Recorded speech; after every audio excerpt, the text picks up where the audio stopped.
morning. How are you today? This is Filthy Ketchup bringing it to you live and in the making. To all my new subscribers, thank you, thank you, thank you, thank you for tuning in. I really appreciate each and every one of you, so thank you for being here. Democracy is dead. Yes, you heard me. Democracy is dead. It died a death when the Crime and Police Bill was rushed through Parliament yesterday, a 307-page bill criminalising protest. You will not have the right to protest. It's an anti-protest bill.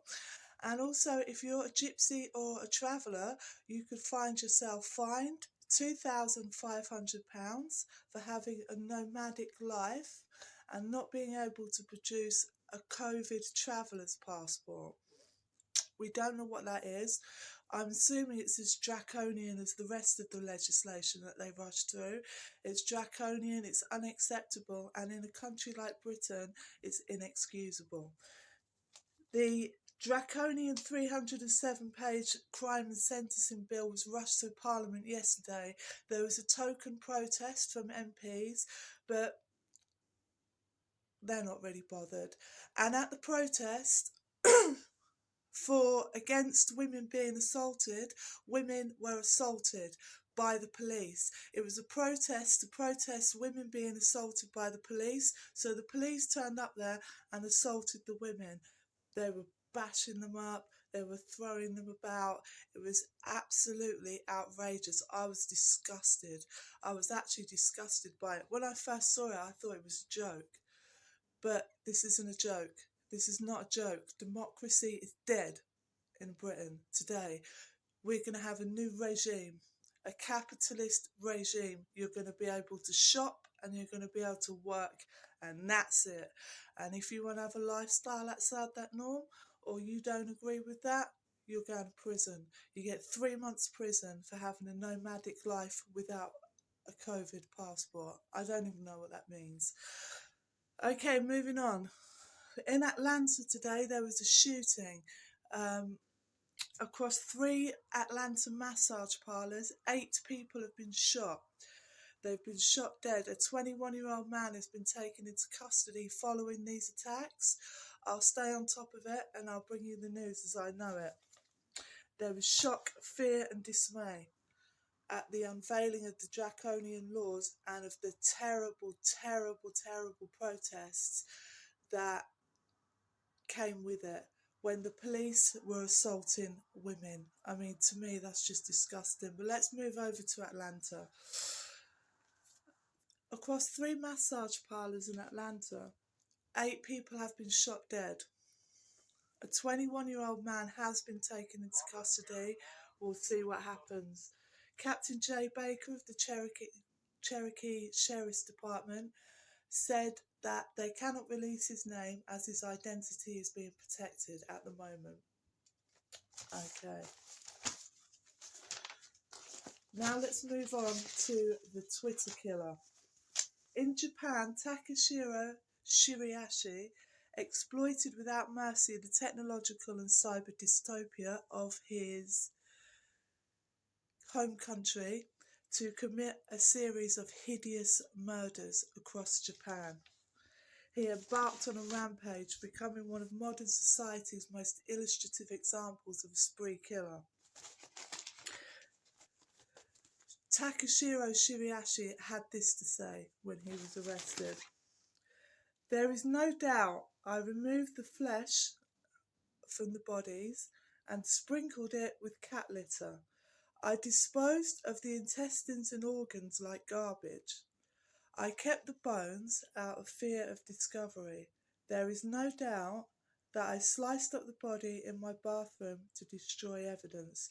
Takashiro said these chilling words after a killing spree, killing 9 people from August to October 2017. From August to October 2017, Takashiro Shiriashi killed 9 people in his home country of Japan. Now, what he would do, he would go into chat rooms and on social media sites where people were depressed or were talking about depression. And anyone who said that they wanted to end their life or they wanted to kill themselves, Takashiro was there waiting for them.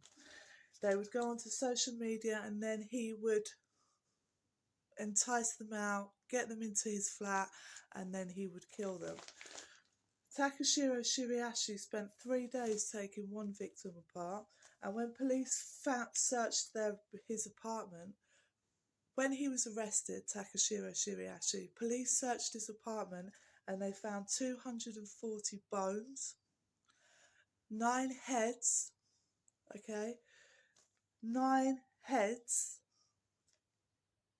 9 heads stored in toolboxes, arm bones, and 240 bones belonging to 9 other people.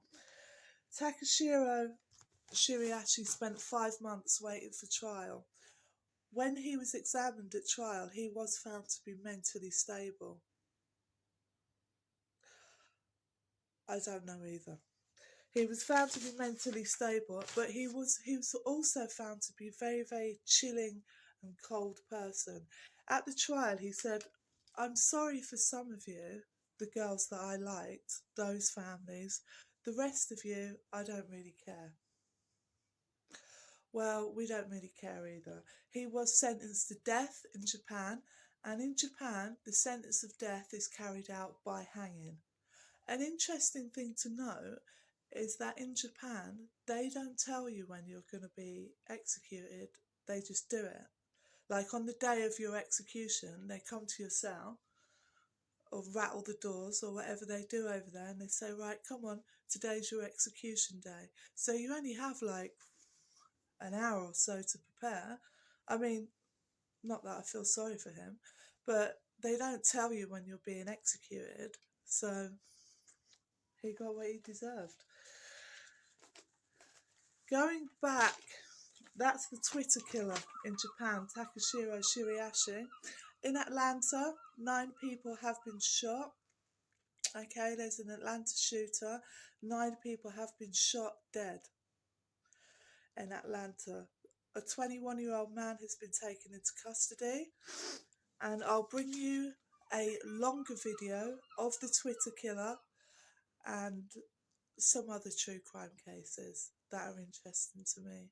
Okay, now please remember, no matter where you are today, whether you're at home, in the office, at school, whatever you're doing, please be kind to each other. Okay, what's going on in Britain and America is terrible. Okay, we live in a climate of fear, suspicion, and doubt. But please don't let that destroy your compassionate nature.